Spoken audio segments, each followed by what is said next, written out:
Welcome back to the Inventory Champions podcast. This is always will be an educational podcast series, a little bit of a different angle. And it's for the wholesale and retail inventory heroes out there. If you don't feel the love every day, know that we feel the love for you. And joining me in that love is Barry Sweeney, the voice of inventory management. Welcome back, Barry. How are you doing? Glad to be here. Feeling great today.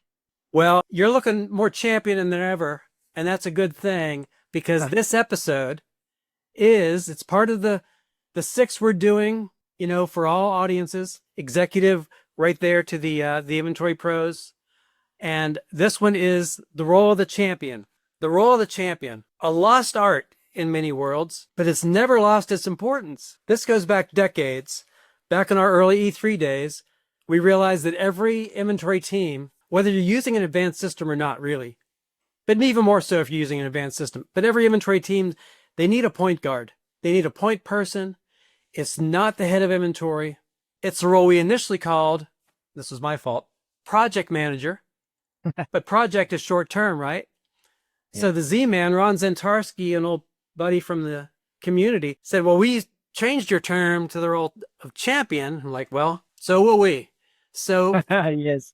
For many years, we use this role of champion. And this is a long-term role, although it can change. And it doesn't always have to be one person. It can be multiple. But you need somebody that walks in every day saying, I feel responsibility for the success of our solution across the team. Yeah. Got to be a unique person, a caring person. We want to break down what that person looks like. It is the driver results. So sure is. It's 50% of where you find your success, because 2 keys, as we've said for years, strong top management support and a strong champion. So this is 50% of where you're going to achieve your success. It is critical. That's right. So these are the 2 keys right here. And you need both. You just said it. You need both. Can you get by with one without the other? Yeah, short term you can, because if you have buy-in from top management, they'll help make sure there's a champion. And if you have a great champion, they'll help make sure there's buy-in from top management. When you have both, things are smooth sailing. And using the same solution, different companies see way different levels of results. And these are the reasons. It comes down to the people, doesn't it? It really does. It really does. And we've seen this through the years, haven't we, Dan? Through different industries, maybe very similar in the same industry. One company, they're struggling with the solution, can't seem to get on track. The other company, similar in revenue, pretty much mirror images of one another, except for the people. Yeah. And this company, with the champion and strong management, they're seeing great results. This company over here is saying, this solution's terrible. It's not working for us. That's right. And we always know it's a people thing. And when you go to look for that person, if you buy into this idea, great, but slow down and let's pick the right one. And you might not know who that is right away, so don't just jump. It could be a little bit of a committee at first. Don't just pull somebody in from accounting and say, they seem to be a good teacher. No, it's not just a good teacher. So we put together this idea of, here's really who you want. These 4 key backgrounds or attributes, right? Now, we've kind of played that role, you and I. You have no option but to be the best user of your solution, because nobody's going to follow you if you stink at it. So first you have to go jump ahead of everyone and make sure you're great at it. Be an all-star analyst. If you don't have to have lines that you manage, grab some lines and manage them and manage them really well. That's one of them, right? Yeah, you're right, Dan, because if you don't have the foundation, it's not that you can't be okay in these other areas, but you need to be great in these other areas. And to do that, you have to have a solid foundation. You have to sort of speak the lingo. You have to be able to empathize and understand in ways that it's hard to get to unless you are doing some of the work down at that low level. You don't want them saying, I'm having trouble with my, demand exceptions. Well, just do them. If you don't get it. Right. So that's one phase. And then it's being that great coach or team leader. And how many times have we seen somebody say, you know what, this one young buck just keeps pulling their chair to everybody and helping them, and they're helping everybody. And like, well, that's looking potentially like it could be your champion. Let us help develop them even more. But we look at, yes, an all-star analyst, but also a great coach, team lead, somebody that cares, inspires, and will sit down, comfortably and patiently and work with you. Well, that's so true. Again, sometimes it's someone you didn't know had the skill, but you just see them in action. And you're like, wow, that person, okay. The team likes them. They're really good at it. They're getting results. There's something there. So be on the lookout for that. Then maybe those two are in place, but if they don't like to leave the department, that's not good, because you need a bridge builder. You need somebody that's comfortable walking to the other departments and saying, let's connect. I understand you have some frustrations that things are changing in the warehouse. Let's connect. The bridge builder is key inside the company and really also outside the company, because you want them connecting with other champions and other organizations. Yeah, that's right. The unexpected connection, right, Dan, that we've talked about, for years. And a challenge for everyone out there: find the department that has given you the most trouble, who seems to not like you as much as the others, and start there first. Find a way to make an impact with someone who is really, really tough on you, and win that connection. You take the lead. You be the leader and win that relationship. Play offense. That's good. Yeah. And, put this up on the wall if you're still in that search, because these pieces, plus someone that's financially savvy, willing to understand, hey, there's money involved. We put this solution in because we want to see a big profit return, and they should be learning more about the income statement and driving that. And also, I'll take the left, you take the right, Barry. Okay. This person, to the management team, this person is in U.S. terms, the quarterback, kind of the internal consultant. Management team sees them as the key to success. They're the eyes and ears. They can tell the management team, hey, we've got some that are still struggling a bit. Let's redo a little bit of this training on some coaching sessions on a Friday or something. They're the team lead. They're all these things to the management team. But if that person just tries to say, hey, I like having these management lunches, I'm just going to stay over here, that's bad. So what is it on the other side? Well, to the inventory team, the first two are saying, hey, I've got your back. I will represent you. I'm your ambassador. I will mentor you. I will coach you. I'll roll up my sleeves and we'll get into the details together, and I will help you. If you need anything following that same thought process, I can be your lifeline and a diplomat as well. Yeah. But all of those things, yeah, I've got your back, but I also have your back. I'm going to be very tough on your performance. I'm going to make sure that you're doing things the right way. And when you steer to the left or right, when you should be going straight, I'm going to make sure that you are staying the course. So I'm going to support you, and I'm going to make sure that I'm a leader for you when things are going great and when things are not going great. I'm going to be there. I've got your back, but I'm going to make sure that you're on the right path as well. That's great. And by the way, we always want to mention, if you're driving, please print this out when you get to a PC, or print it out before you get in the car. So I'll take these left two columns, Barry. This also breaks it down into some bullets, right? It's a great guideline on what the champion's focus ought to be, where they spend their time. The two sides I'm taking are, as an analyst, setting the pace, and as a coach, you just said raising everybody's game. So it's the results that they're seeing. It's making sure that that smart initial setup is strong. And if it wasn't strong initially, make it strong. It's innovating some. It's introducing new analytics, maybe that you even find through some relationships with other companies and other teams. Set that idea that you're always learning also, just always bringing in new things.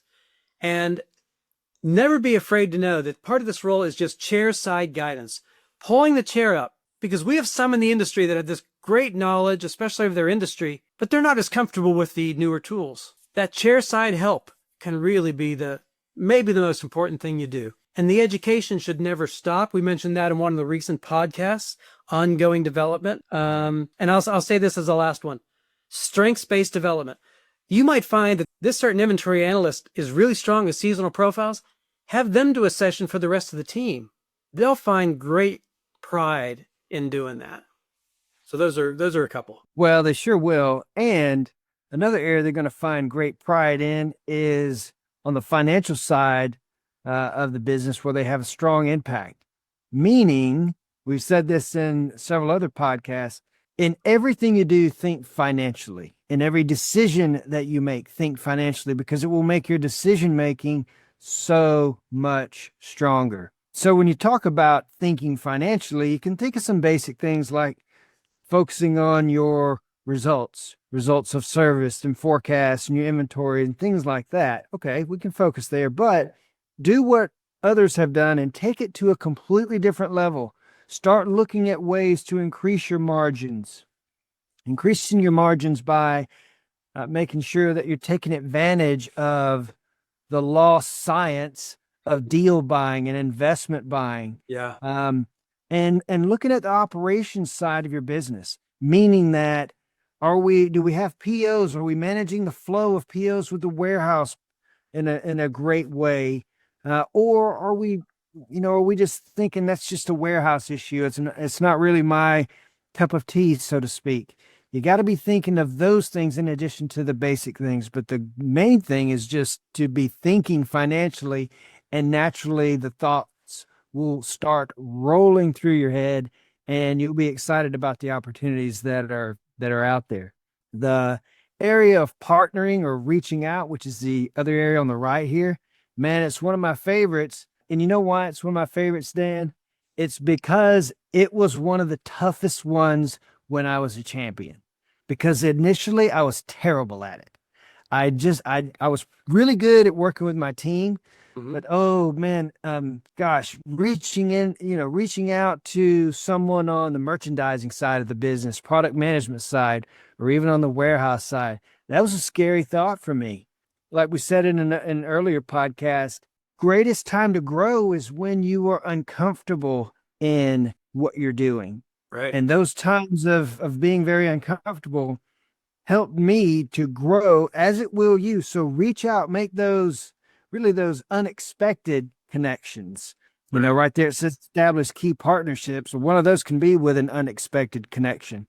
Certainly being able to communicate more frequently with everyone, and then even pulling them in. You talked about the period end meetings earlier, being able to pull them into your period end meetings and work with them and understand how you can make their lives better, which of course is going to make your life better, which will make the company's life better. So it's just this ecosystem that works together when you're able to do that. So true. Hey, these next two are really great tools for the champion. And the first one is just a path of development for the team. We developed this years ago, and I remember feeling like they need to be broken into these two groups, as you can see, because it's not just 5 levels. The first couple are just, everyone has to have that foundation. You talk about that a lot, but it's really kind of the learner's permit, right? Initially, when you're trained, you're trying to figure everything out. You're learning buttons to push. You're getting things set up, but the system is running you as much as you're running it, whatever solution you're using. You're not yet at the point where you feel like you're completely in the driver's seat. And that's okay initially. You might even be seeing some results initially in that regard. But it is the reason we put the next 3 together. So your thoughts on then, not so much the champion, because that's what this is, but the advanced masters. Wow. Understanding the philosophy or methodology behind why you are going to this screen to do this thing, to click this function, that is so critical, because with technology, especially today, it's very easy to, once you know how to move around the system that you're in, and it's very easy. No matter where you're going, how deep you're going, it's very easy to navigate, move around. The hard part is understanding, why is it that I'm going to this screen? What is the method to the reason that I'm doing this, and making sure you have a great method. So that's where the master. Well, in fact, you're getting into this a bit, which is good. Yeah, exactly. I mean, that's a perfect highlight right there. So understanding the how to manage piece, the functional that goes hand in hand with the functional piece, but really the how to manage is almost, think of that, Dan, as like the foundational piece to being able to properly execute on the foundations of moving around. Yeah. So these two, as we said, go hand in hand.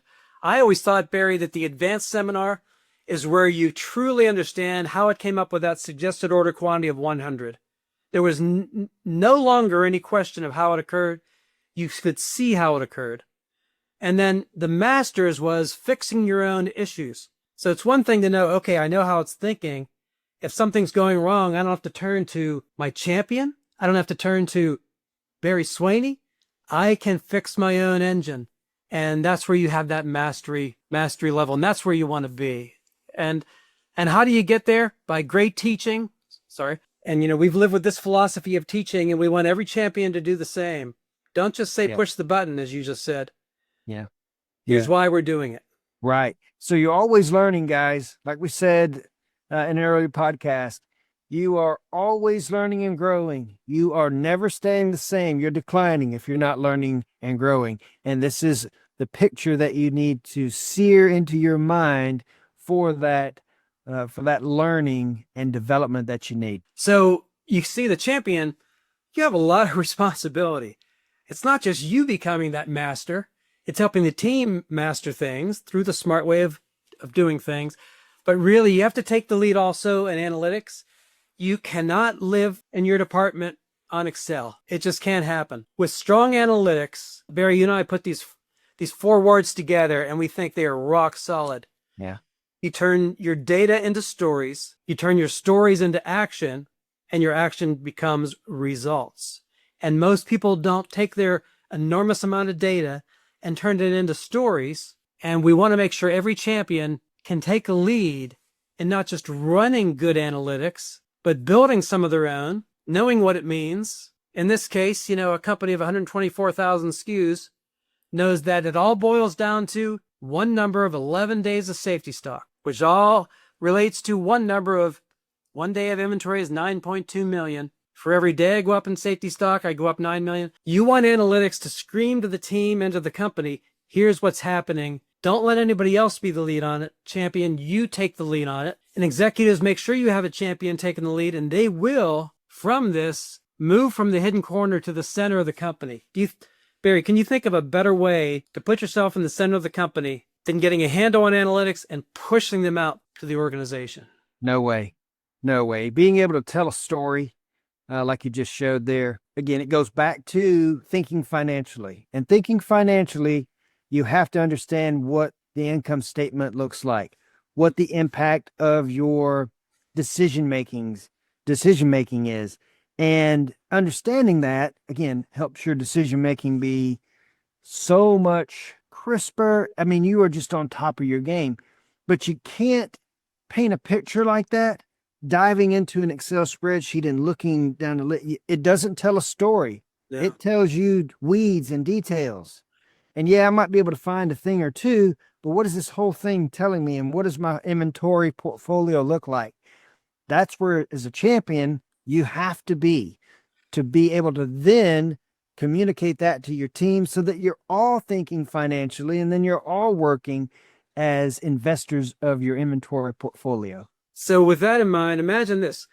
Imagine if you took the income statement kind of numbers that we're showing here, and you said, I'm just going to show all of you what it looks like just for our new items. And our new items make up just 7% of our SKUs, but unfortunately it's 18% of our inventory right now. And it's only driving 5% of our sales. And here's the picture there. On the other hand, let me show you our long lead time import items and what they're doing for us.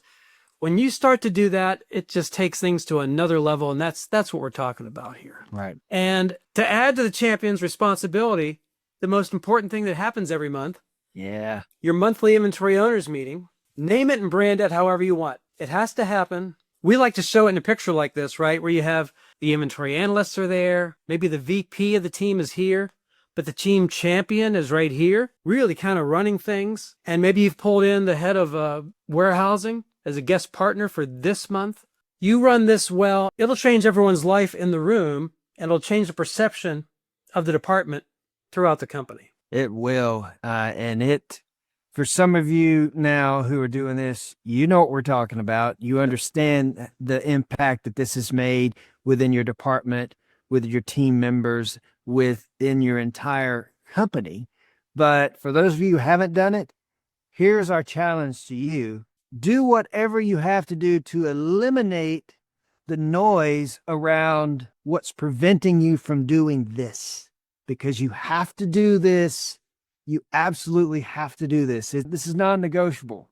You And, have to do this. can you imagine saying, we can't do that because what we do every month is we go to the sales meeting. That's where they beat us up there. Well, no, don't just be a guest at the sales meeting. Yeah. Have your own inventory meeting and invite them in. Right. And don't beat them up, but show what's going on. Yeah. It'll change the entire culture Exactly. of things. Flip the script.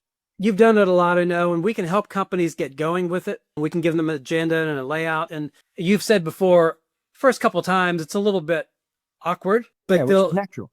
It'll become natural, and each person will get better and better at it, and the growth will be phenomenal for them and for the company. If you don't have a champion currently, you're probably looking and saying, how have we done without this? And that's a great question.